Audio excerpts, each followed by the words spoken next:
मग बाबासाहेबांचं नाव आहे तो संविधानाला कारणीभूत आहे, त्याला तुम्ही संपवायला निघालाय. पालकमंत्र्यांची फार मोठी चूक आहे मॅडम, माफी मागणार नाही, पण पालकमंत्र्यांची ही चूक पदरात घ्यावी.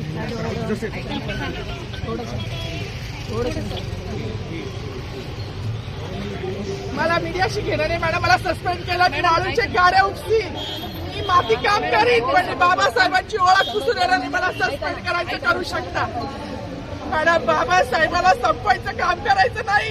26 जानेवारी 15 ऑगस्ट मध्ये मी नाही मानत, पण लोकशाही मॅडम तुम्ही सुद्धा संविधानामुळे आहात, पालकमंत्री सुद्धा पालकमंत्री संविधानामुळे आहे.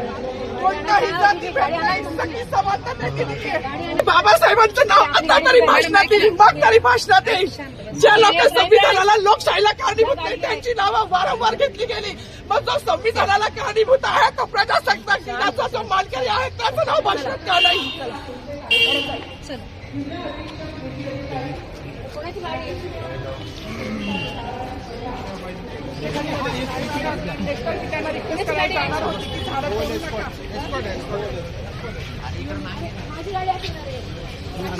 थोडी